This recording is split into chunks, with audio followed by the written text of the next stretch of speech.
Mi suegra me prohibió ir al viaje familiar que yo estaba pagando porque no era parte de ellos, así que cancelé cada reserva con una sola llamada y los dejé varados en medio del aeropuerto sin un centavo. Hace unas semanas, mientras estaba en la cocina de la casa de mi suegra en Tecoume, escuché de su propia boca la frase más humillante que me han dicho en mi vida: tú no eres parte de esta familia, nunca lo serás. Así que no tienes por qué ir a este viaje. Lo peor no fue la frase en sí, sino que lo dijo enfrente de todos, con esa sonrisa satisfecha que solo alguien que quiere hacerte sentir como basura puede poner. En ese momento me quedé en silencio, con una mezcla de rabia y vergüenza subiendo por la garganta, porque lo absurdo era que ese viaje lo estaba pagando yo. Cada vuelo, cada habitación de hotel, cada entrada a Disney World había salido de mi cuenta, y ahí estaba esa mujer, con un tono condescendiente y venenoso, dictando que yo no podía ir porque no era parte de ellos. Tengo 33 años, soy ingeniero de software en Seattle y llevo 5 años casado con Emily, mi esposa de 30, que es enfermera en el Swedish Medical Center. Ella siempre fue muy cercana a su madre, una mujer controladora, obsesionada con mantener la imagen de una familia perfecta. Desde que empecé a salir con Emily, su madre me trató como un extraño. No era hostil de manera abierta, pero había comentarios sutiles como que raro que un chico como tú viva en Capitol Hill o los ingenieros siempre creen que lo saben todo. A veces lo dejaba pasar, otras me molestaba, pero nunca pensé que llegaría a un punto tan descarado. La idea del viaje surgió en una cena familiar el año pasado. Todos estaban hablando de lo caro que estaba ir a Disney y lo complicado que era organizar algo así para 6 adultos y 3 niños pequeños. Yo había crecido con la ilusión de ir, pero mi familia nunca tuvo el dinero. Así que, casi como un impulso, les dije que me encantaría invitarlos a todos, que podía encargarme de los vuelos desde Seattle a Orlando, las habitaciones en un hotel dentro del complejo de Disney y las entradas para 5 días. En ese momento, todos parecían emocionados. Mi suegra incluso me abrazó y dijo que era un gesto generoso. Pero con el paso de los meses, el tono fue cambiando.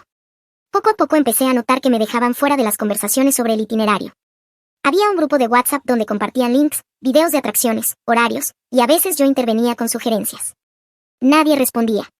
Después me enteré de que había otro grupo sin mí, donde discutían todo en serio y el mío era solo una fachada para que no sospechara. Emily me lo confesó una noche, con cara de culpable, y aunque dijo que ella no lo había iniciado, tampoco se había opuesto porque no quería problemas con mamá. Ese fue el primer golpe, darme cuenta de que ni siquiera mi esposa estaba de mi lado. Cuando faltaba un mes para el viaje, mi suegra me llamó directamente a su casa un sábado por la mañana. Era raro porque normalmente evita cualquier conversación privada conmigo. Cuando llegué, estaban todos, mis cuñados, sus esposas, los niños jugando en la sala. Ella me ofreció café y sin rodeos soltó que habían decidido que lo mejor era que yo no fuera. No es nada personal, simplemente este viaje es para la familia, dijo con ese tono falso de cordialidad. Tú nunca vas a ser realmente parte de nosotros. Emily sí, los niños también, pero tú, no. Tragué saliva y miré a Emily, esperando que dijera algo, que me defendiera, que al menos se indignara. Pero lo único que hizo fue bajar la mirada y quedarse callada. Sentí un vacío en el estómago como si me hubieran arrancado algo. Le pregunté en voz alta si estaban de verdad diciéndome que yo, quien había pagado cada centavo, no podía acompañarlos. Mi suegra sonrió y dijo que entendía que fuera incómodo, que podía quedarme con el consuelo de que les había dado una experiencia inolvidable. Y mis cuñados se quedaron callados, evitando mirarme. Me hervía la sangre.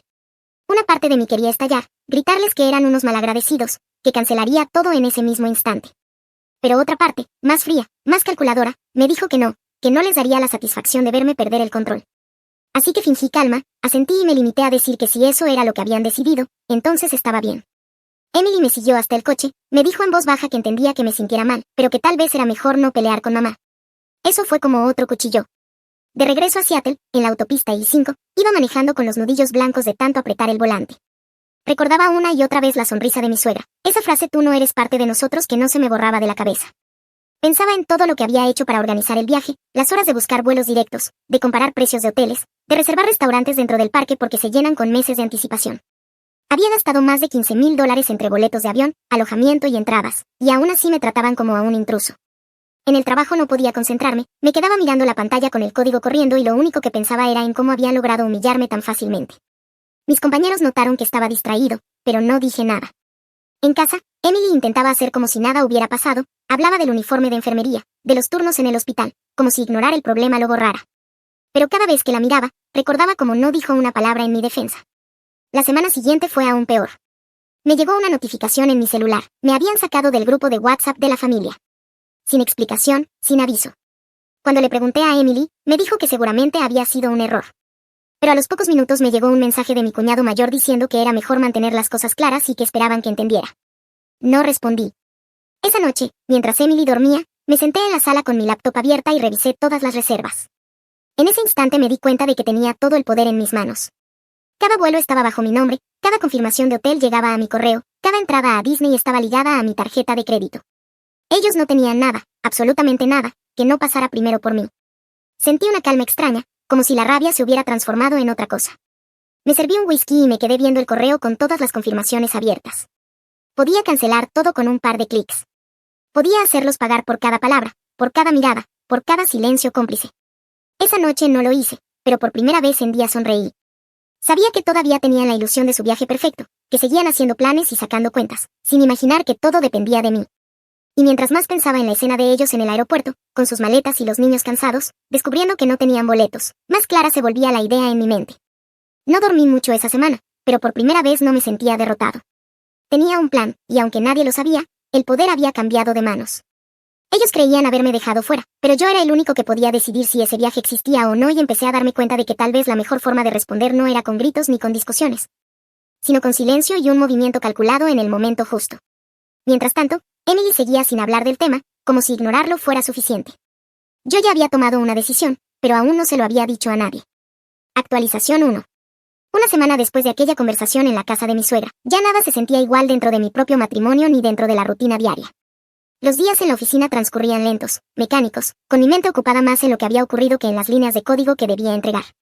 Cuando sonaba mi celular y veía el nombre de Emily en la pantalla, me invadía una mezcla de ansiedad y cansancio, porque ya sabía que no traían nada nuevo. Solo silencios incómodos o frases cortas que intentaban evitar el elefante en la habitación. Me había acostumbrado a escuchar el teclado del piso de arriba, donde ella a veces trabajaba en informes del hospital, y sentir un muro invisible entre los dos. Era como si después de lo que pasó en Tecoume hubiera un cristal grueso que separaba nuestras conversaciones y que ninguno de los dos se atrevía a romper. El grupo de WhatsApp de la familia seguía activo, o al menos eso pensaba yo hasta que un miércoles por la mañana, después de revisar correos en la computadora, noté que ya no me aparecía ninguna notificación. Entré manualmente a la aplicación y me encontré con la sorpresa de que ya no estaba dentro. Ni un aviso, ni una explicación, simplemente me habían sacado. Fue como recibir un portazo en la cara sin previo aviso. Con rabia le pregunté a Emily, que estaba preparando café en la cocina, y ella me contestó que seguramente había sido un error, que luego lo revisaría. Fingió indiferencia, pero su gesto nervioso al revolver la taza la delató. 2 horas después, mi cuñado mayor me envió un mensaje directo diciendo que habían decidido continuar las conversaciones del viaje entre la familia inmediata y que esperaba que yo entendiera. Lo leí una y otra vez, sintiendo el peso de esas 3 palabras, la familia inmediata. Era como si me hubieran dibujado una línea en la arena y me hubieran puesto del otro lado. Esa noche Emily llegó de su turno agotada y yo esperaba que al menos trajera un poco de empatía, pero en cambio lo que escuché fue que no entendía por qué estaba tan molesto. Que a fin de cuentas yo mismo había dicho que no quería problemas, que tal vez debía dejarlo pasar. No levanté la voz, pero la miré fijamente y le recordé que yo había pagado cada boleto, cada habitación, cada pase, que no se trataba solo de orgullo, sino de respeto. Ella me respondió que entendía mi punto, pero que prefería no discutir con su madre porque no quería que se pusiera peor. Esa pasividad me desgarraba más que cualquier insulto directo. En el trabajo trataba de concentrarme, pero era imposible. Mis colegas notaban que estaba distraído. En los almuerzos en South Lake Union, mientras ellos hablaban de las últimas actualizaciones de Amazon o de los precios ridículos de la vivienda en Seattle, yo solo asentía sin realmente escuchar. Mi cabeza se llenaba de imágenes de ellos, de mi suegra sonriendo mientras contaba orgullosa que llevaría a sus nietos a Disney, y de mi borrado de la historia como si no hubiera existido. Cada vez que me venía ese pensamiento, un calor desagradable me recorría el pecho, esa mezcla de impotencia y rabia contenida que no te deja dormir por las noches. En uno de esos insomnios me levanté a las 2 de la madrugada, bajé a la sala y encendí la laptop. Revisé uno por uno los correos de confirmación. Los boletos de avión desde Seattle a Orlando con Delta, los asientos seleccionados con vista al pasillo, las habitaciones dobles en un resort dentro del complejo de Disney con acceso directo a los parques. Las entradas digitales ya vinculadas a mi cuenta. Todo, absolutamente todo estaba bajo mi nombre. Me quedé mirando la pantalla iluminada mientras en la casa solo se escuchaba el tic-tac del reloj y el viento contra las ventanas. De repente, sentí algo parecido a alivio. Esa familia podía creer que me había quedado sin poder, pero en realidad no tenían nada sin mí. Con una sola llamada podía derrumbarles el castillo de naipes que habían armado sobre mi dinero. No lo hice en ese momento, porque todavía había una parte de mí que esperaba que Emily reaccionara, que dijera algo, que se pusiera de mi lado. Pero con cada día que pasaba me daba cuenta de que esa posibilidad era cada vez más remota. Emily parecía más distante, como si su prioridad fuera mantener la calma en su relación con su madre, aunque eso significara sacrificar la nuestra. Yo lo notaba en cómo cambiaba de tema cada vez que intentaba hablar del viaje, en cómo dejaba su celular boca abajo sobre la mesa cuando llegaban mensajes del grupo del que me habían expulsado, en cómo sus palabras se volvían más secas cuando le recordaba que yo seguía cargando con el peso económico de todo. El sábado siguiente me llamaron mis cuñados para coordinar el transporte al aeropuerto. No conmigo directamente, sino a través de Emily, que luego vino a preguntarme si podía llevarlos en mi SUV hasta SeaTac el día del vuelo. Fue en ese instante cuando entendí que ni siquiera me veían como persona, sino como un simple proveedor de dinero y logística. Ya no era parte del viaje, pero todavía esperaban que los llevara cómodamente hasta la puerta de embarque, como si mi única función fuera asegurar que su aventura comenzara sin contratiempos. Tragué la rabia, le respondí a Emily que no me parecía y me encerré en la oficina fingiendo que tenía trabajo pendiente. Por dentro, mi determinación se reforzaba. Cada día que pasaba sentía menos vergüenza y más claridad. Ya no se trataba de si debía vengarme, sino de cómo hacerlo con el mayor impacto. Sabía que ellos seguían convencidos de que todo estaba resuelto, que las reservas estaban seguras, que lo único que faltaba era empacar y llegar al aeropuerto.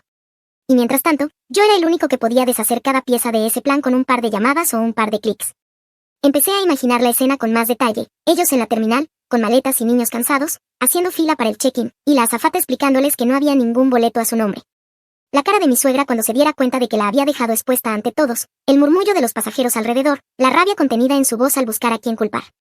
Esa imagen me daba una calma que no había sentido en semanas.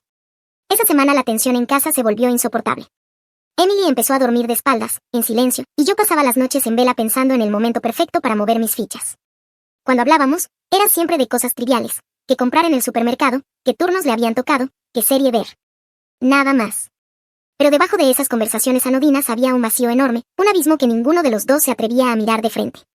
Yo había dejado de esperar un cambio, y eso me dio una libertad nueva. Ya no tenía que buscar aprobación ni defensa. Solo tenía que esperar el día exacto, el momento en que todo lo que habían planeado con tanto descaro se viniera abajo. En ese silencio cargado de resentimiento, yo ya había tomado mi decisión. No importaba lo que dijera Emily, no importaba si trataba de convencerme de dejarlo pasar, no importaba que me culpara después de exagerado. Ese viaje nunca iba a suceder sin mí, y si no me querían allí, entonces nadie lo tendría. La humillación ya estaba hecha, y lo único que me quedaba era transformarla en una lección imposible de olvidar. Actualización 2. El día del viaje amaneció gris y húmedo, como suelen ser las mañanas de marzo en Seattle. Había lloviznado toda la noche y el pavimento de la calle todavía brillaba bajo las luces naranjas de los postes. Me desperté antes de que sonara el despertador, con la mente acelerada y una calma extraña que contrastaba con el murmullo nervioso que venía desde la habitación contigua donde Emily estaba empacando sus últimas cosas.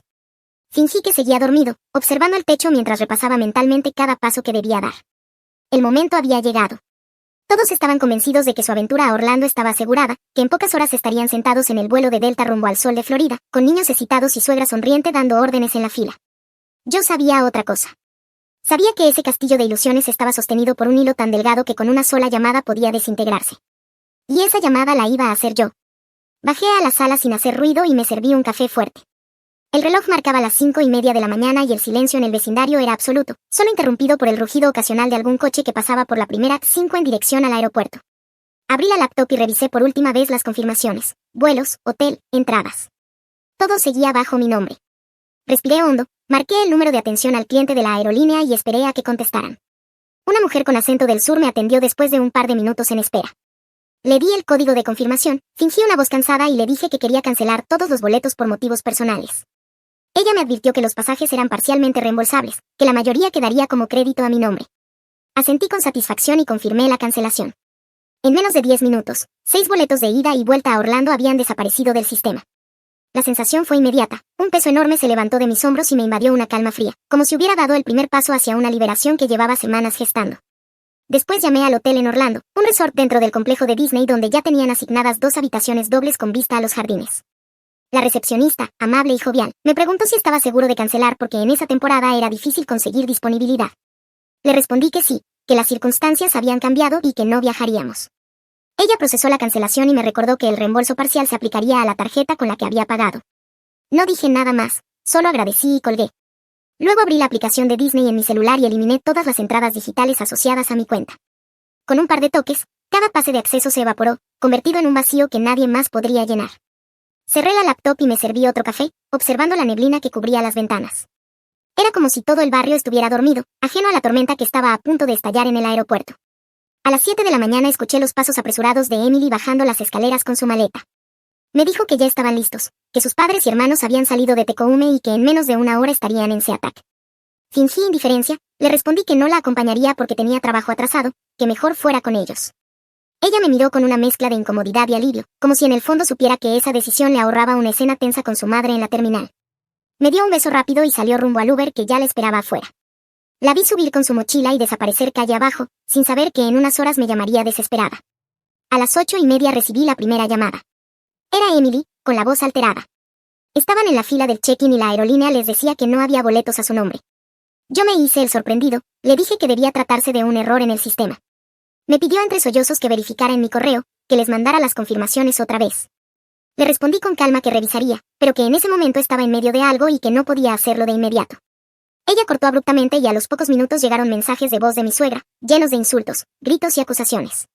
Su voz se escuchaba aguda, histérica, llamándome traidor, malagradecido, diciendo que había arruinado las vacaciones de sus nietos.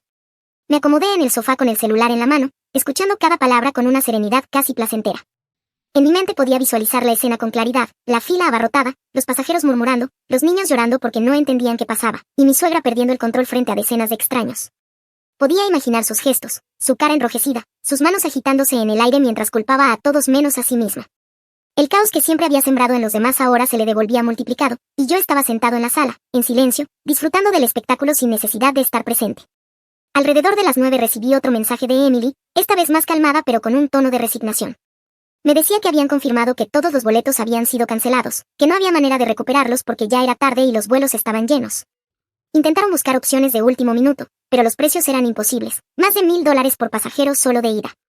Era evidente que no podían costearlo. Mi suegra, furiosa, comenzó a gritar en la terminal al punto que un guardia de seguridad tuvo que acercarse a calmarla. Emily me lo contó después con un tono entre avergonzado y derrotado, como si hubiera presenciado el derrumbe de un imperio que ella misma había ayudado a construir. No era solo el vuelo. Cuando llegaron a Orlando, no tendrían hotel ni entradas, porque yo también había cancelado todo eso. Emily todavía no lo sabía en ese momento, pero horas después me mandó un mensaje desde el aeropuerto diciendo que tampoco había confirmación en el resort y que las entradas a Disney habían desaparecido de su cuenta. Para entonces ya estaban agotados, sin opciones y con el viaje completamente arruinado.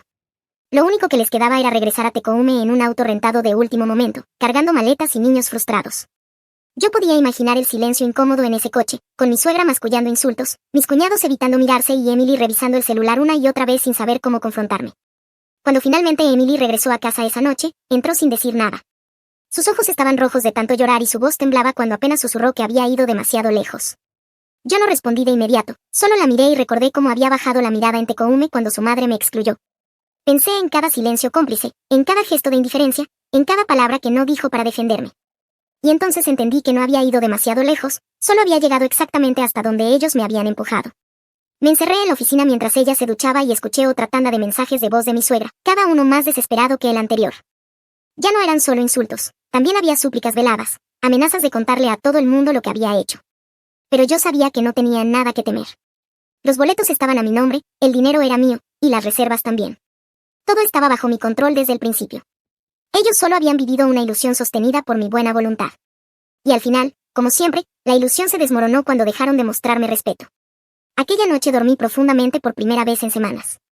El silencio de la casa me resultó más reconfortante que nunca y, aunque sabía que la tormenta apenas comenzaba, sentí que había recuperado algo mucho más valioso que un viaje, mi dignidad. El eco de los gritos de mi suegra en el aeropuerto se quedó grabado en mi mente como una melodía extraña, un recordatorio de que por fin había volteado la balanza a mi favor. Y aunque Emily apenas me dirigía la palabra, aunque sabía que lo que había hecho tendría consecuencias en nuestro matrimonio, no me arrepentía ni un segundo. Porque esa mañana, entre las filas del aeropuerto y los anuncios de embarque, mi suegra había aprendido que yo no era parte de su familia, pero también que sin mí, su mundo perfecto no podía sostenerse. Actualización 3. 2 semanas después del desastre en el aeropuerto, la tensión se había convertido en una nube espesa que no dejaba respirar ni dentro ni fuera de mi casa.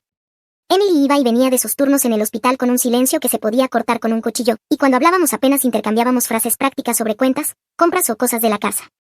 Yo sabía que por dentro seguía reprochándome lo que había pasado, aunque tampoco podía negar que el origen de todo había sido su madre. Lo cierto era que el viaje a Orlando, ese sueño familiar que ella misma me había prohibido disfrutar, había terminado en una humillación pública que resonaba todavía en cada esquina de Tecoume. No pasó mucho tiempo antes de que mi suegra decidiera convertirlo en un espectáculo aún más grande. Una mañana de sábado me levanté, preparé café y mientras revisaba mis correos abrí Facebook casi por costumbre. Ahí estaba, en letras mayúsculas, un post larguísimo en el perfil de mi suegra, acompañado de una foto vieja de la familia en otra reunión. El texto comenzaba con una declaración incendiaria. Nunca en mi vida me había tocado un yerno tan malagradecido y cruel como él. Lo leí completo, con calma, mientras sorbía el café y sentía la mezcla de rabia y diversión que me provocaban sus palabras. Me acusaba de haber arruinado el sueño de los niños, de haber destruido meses de planificación y de haberla dejado varada como una mendiga en medio de un aeropuerto. Lo más irónico era que omitía por completo que el viaje lo había pagado yo, que las reservas estaban a mi nombre, y que había sido ella misma quien me había excluido. Lo peor para ella fue que ese mismo post empezó a recibir comentarios de vecinos, amigos de la iglesia y hasta compañeros de trabajo que no tenían idea de lo que realmente había pasado. Algunos la consolaban, escribiendo cosas como qué horror tener a alguien así en la familia o no puedo creer que haya gente tan cruel. Otros, más neutrales, pedían detalles. Yo no comenté nada en ese instante, me limité a tomar capturas de pantalla de todo y guardarlas en una carpeta. Pero por dentro ya estaba planeando mi respuesta. No me iba a quedar callado mientras esa mujer intentaba manchar mi nombre públicamente y pintarse a sí misma como una víctima. Emily me llamó a media mañana para advertirme de lo que había publicado su madre. Su voz sonaba cansada, como resignada. Me pidió que por favor no respondiera, que no lo hiciera peor, que la dejara como estaba. Pero yo ya había tomado una decisión distinta. No era cuestión de venganza en ese momento, sino de dignidad. Ella había elegido exponerme públicamente, así que yo iba a exponer la verdad. Esa tarde subí mi propio post en mi perfil, uno simple pero contundente. Expliqué que yo había pagado cada boleto de avión, cada noche de hotel y cada entrada, con un costo total de más de $15,000. Adjunté capturas de correos con mi nombre en las reservas y el extracto de mi tarjeta de crédito. Luego conté cómo, semanas antes del viaje, mi suegra me había dicho directamente que yo no era parte de la familia y que no podía acompañarlos. Describí cómo me habían expulsado del grupo de WhatsApp y cómo, a pesar de eso, seguían esperando que yo cargara con todo el peso del viaje. No utilicé insultos ni exageraciones, solo relaté los hechos con la frialdad de alguien que ya había pasado por el enojo. La reacción fue inmediata. En menos de un día mi post tenía decenas de comentarios de apoyo, incluso de personas que yo no conocía directamente pero que tenían amigos en común. Gente que había leído el post de mi suegra ahora escribía en mi perfil diciendo que todo encajaba, que no podían creer que ella hubiera omitido esos detalles. Varias personas que antes la defendieron empezaron a borrar sus comentarios en su muro. Y lo más dulce de todo fue ver cómo en su propio perfil algunos vecinos comenzaron a cuestionarla, a preguntarle por qué había aceptado dinero de alguien a quien no consideraba parte de la familia. Y por qué había permitido que sus nietos vivieran una ilusión basada en la exclusión. Emily, por supuesto, se molestó. No por la verdad en sí, sino porque ahora todo el mundo sabía lo que había pasado. Me acusó de exponerlos, de ventilar problemas familiares en redes sociales. Yo le respondí que no había sido yo quien comenzó ese circo, que si su madre no hubiera intentado dejarme como un monstruo, jamás habría escrito nada. La discusión terminó en gritos y lágrimas, y esa noche ella se fue a dormir a la casa de su madre en Tecoume. Me quedé solo en casa, con el eco de la puerta cerrándose de golpe, y aunque la soledad pesaba, también sentí un alivio que no había sentido en mucho tiempo. Era como si por fin me hubiera quitado una máscara y me mostrara tal cual era la situación, sin pretender que todo estaba bien. Los días siguientes fueron un desfile de consecuencias. Mis cuñados, que hasta entonces habían guardado silencio, comenzaron a enviarme mensajes furiosos acusándome de haber avergonzado a la familia en público. Uno de ellos me llamó directamente para decirme que no tenía derecho a arruinar la reputación de su madre en el vecindario. Yo le respondí con calma que no era yo quien había arruinado nada, que lo único que hice fue mostrar pruebas de lo que realmente ocurrió. La conversación terminó abruptamente y desde entonces no volvieron a escribirme. Al mismo tiempo, recibí mensajes privados de amigos de Emily diciéndome que me entendían, que veían lo injusto de la situación y que esperaban que al menos pudiera encontrar paz después de todo. En el trabajo también hubo ecos. Un compañero que vive cerca de Tecoume me comentó en la pausa del almuerzo que había visto el drama en Facebook y que si necesitaba a alguien con quien hablar, ahí estaba. Fue extraño, porque por primera vez sentí que alguien ajeno al círculo tóxico de mi suegra entendía la magnitud del abuso al que me habían sometido. Eso me dio fuerzas para mantenerme firme, aunque en casa la soledad se hacía más evidente cada día. Emily regresaba solo por ropa o por documentos y apenas cruzaba palabras conmigo. Era como si el matrimonio estuviera suspendido en un hilo, esperando un corte inminente. El colmo llegó cuando mi suegra, incapaz de aceptar la humillación, intentó organizar otra publicación en la página de la iglesia local, pidiendo oraciones por la fractura que su familia atravesaba. Nuevamente insinuaba que yo era la causa de todo, el intruso que había sembrado discordia. Pero ya nadie la apoyaba con la misma fuerza de antes. La mayoría se limitó a comentarios genéricos de Dios proveerá o ánimo, y algunos incluso la señalaron abiertamente de haber sido cruel conmigo. Esa pérdida de control en su terreno, en su círculo de influencia, fue quizá la derrota más amarga que tuvo que tragar. Por mi parte, aunque me sentía reivindicado públicamente, también empecé a enfrentar una verdad dolorosa. Mi matrimonio estaba resquebrajándose a una velocidad alarmante. Emily ya no buscaba reconciliación ni conversación, solo evitaba estar en casa. Yo la veía irse con su bolso de enfermera y su uniforme azul rumbo al hospital y sabía que al final del turno no volvería conmigo, sino con su madre. Cada día que pasaba sin hablar era otro clavo en el ataúd de una relación que ya parecía irremediablemente perdida. La humillación que había sufrido en el aeropuerto se había transformado en una humillación más profunda. La de ver que la mujer con la que había decidido compartir mi vida no estaba dispuesta a defenderme ni siquiera cuando la verdad estaba a la vista de todos. Y aunque había ganado la batalla de la narrativa, aunque había desenmascarado públicamente a mi suegra, la guerra más íntima, la que importaba de verdad, se estaba perdiendo dentro de las paredes de mi propia casa. Esa fue la verdadera lección de aquellas 2 semanas, que la venganza puede darte satisfacción inmediata, puede devolverte algo de dignidad. Pero también deja un vacío cuando descubres que lo que se rompe alrededor ya no tiene arreglo. Y en medio de esa soledad, mientras veía el atardecer sobre las montañas olímpicas desde la ventana de mi sala, entendí que lo peor aún estaba por venir. Actualización 4. Un mes después de aquel post que expuso la verdad, las cosas entre Emily y yo estaban peor que nunca. Vivíamos bajo el mismo techo en Capitol Hill, pero era como compartir un apartamento con una extraña. Las conversaciones se habían reducido a lo estrictamente necesario: cuentas, turnos, citas médicas. Todo lo demás era silencio, miradas esquivas y una tensión que flotaba en el aire como una nube tóxica imposible de disipar. Intentamos volver a una rutina normal, pero cada intento terminaba en discusiones veladas o en frialdad absoluta.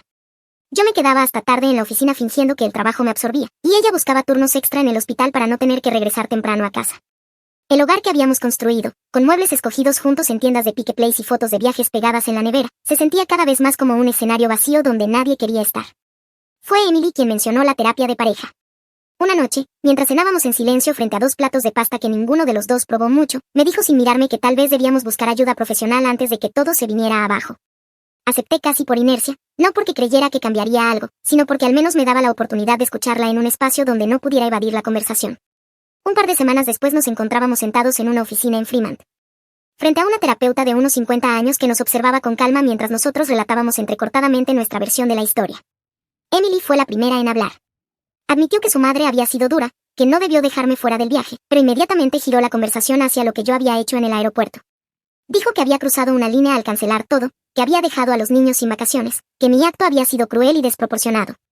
Escucharla me dolió más de lo que esperaba, porque esperaba un mínimo de reconocimiento, una defensa genuina, un entiendo por qué lo hiciste, pero en su lugar lo que escuché fue un reproche disfrazado de preocupación.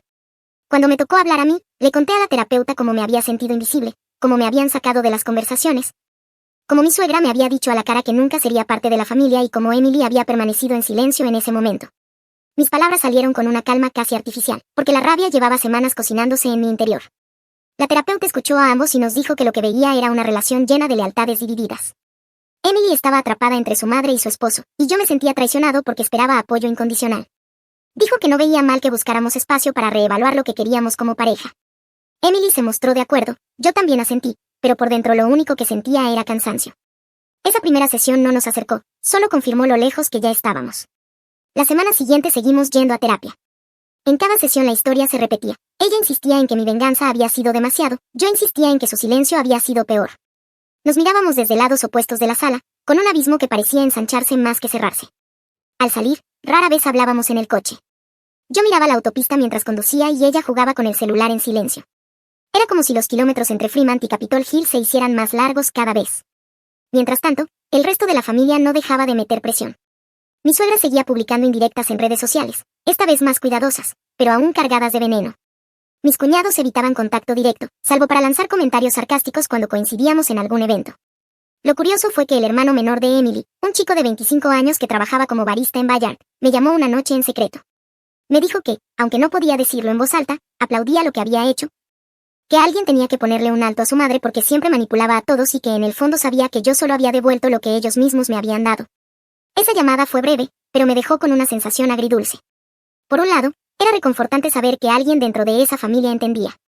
Por otro, era un recordatorio de lo solos que Emily y yo estábamos en este lío. En casa las discusiones empezaron a volverse más directas. Una noche, después de una de las sesiones, Emily me dijo que lo que más le dolía era que yo no hubiera pensado en los niños, en sus sobrinos, que no tenían culpa de nada. Le respondí que lo sabía, que me pesaba, pero que también era cierto que no podía seguir siendo el bufón de su madre, el que pagaba todo mientras me trataban como si no existiera. Le recordé que yo había estado siempre de su lado, que incluso cuando su madre hacía comentarios hirientes yo me callaba por ella, pero que ella nunca me defendía a mí. Fue la primera vez que vi lágrimas sinceras en sus ojos desde que todo empezó. Me dijo que me amaba, pero que no sabía cómo equilibrar lo que sentía por mí con lo que sentía por su madre. Esa frase me atravesó, porque entendí que el problema nunca fue el viaje, ni los boletos, ni el dinero, sino el hecho de que para Emily, su madre siempre estaría en el centro de todo. Yo también la amaba, pero empecé a preguntarme si el amor era suficiente cuando tu pareja no era capaz de defenderte de su propia familia. Me encontraba cada noche en la sala, mirando las luces de la ciudad desde la ventana, pensando si valía la pena seguir luchando por algo que se sentía cada vez más perdido. Las sesiones de terapia continuaban, pero en lugar de acercarnos nos desgastaban más. Cada palabra era una herida reabierta, cada recuerdo un recordatorio de la traición. En medio de ese desgaste, comencé a fantasear con la idea del divorcio. No lo decía en voz alta, ni siquiera en la terapia, pero en mi mente empezaba a sonar como una salida lógica.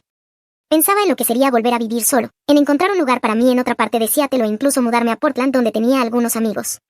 Pensaba en tener la libertad de no depender de las humillaciones de mi suegra ni de los silencios de Emily. Era un pensamiento que al principio me asustaba, pero que poco a poco se volvió más atractivo. La ironía era que, mientras mi matrimonio se desmoronaba, yo me sentía más fuerte en otros aspectos. En el trabajo estaba más enfocado, como si volcarme en el código y en los proyectos me ayudara a anestesiar el dolor. Empecé a salir a correr por Green Lake después de la oficina, algo que antes nunca hacía, solo para despejar la mente y sentir que todavía tenía control sobre mi vida. A veces, mientras corría bajo la llovizna, pensaba que tal vez perder mi matrimonio no sería el final del mundo, sino el comienzo de algo diferente. El tiempo pasaba y cada intento de rescatar lo que teníamos con Emily se volvía más débil. La distancia entre nosotros se convirtió en rutina. Los amigos en común notaban el cambio, preguntaban en reuniones por qué Emily no me acompañaba, y yo me limitaba a dar excusas vagas. Ella hacía lo mismo cuando estaba con su familia. Era como si ambos ya hubiéramos aceptado que la separación era inevitable, aunque ninguno se atreviera a dar el primer paso. En una de las últimas sesiones de terapia, la terapeuta nos preguntó directamente si todavía queríamos estar juntos. Emily guardó silencio largo rato antes de decir que no lo sabía. Yo tampoco respondí de inmediato. La verdad era que lo único que sentía en ese momento era un cansancio infinito. La relación que habíamos tenido, la complicidad, las risas, los planes a futuro, todo se había diluido en discusiones, reproches y silencios. Y mientras miraba a Emily sentada al otro lado de la sala, con los ojos apagados y las manos entrelazadas en su regazo, entendí que quizás ya no había nada que salvar. Ese fue el punto en el que empecé a preparar mi mente para la posibilidad del divorcio. No lo dije en voz alta, ni siquiera lo compartí con la terapeuta, pero lo sabía. Y aunque dolía admitirlo, también sentía una paz amarga al pensar que, si llegaba ese momento, al menos yo ya habría recuperado algo que me habían intentado arrebatar, mi dignidad.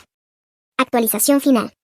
3 meses después del colapso en el aeropuerto y de aquellas sesiones de terapia que parecían más un interrogatorio emocional que un espacio de sanación, el desenlace llegó de la forma más silenciosa posible.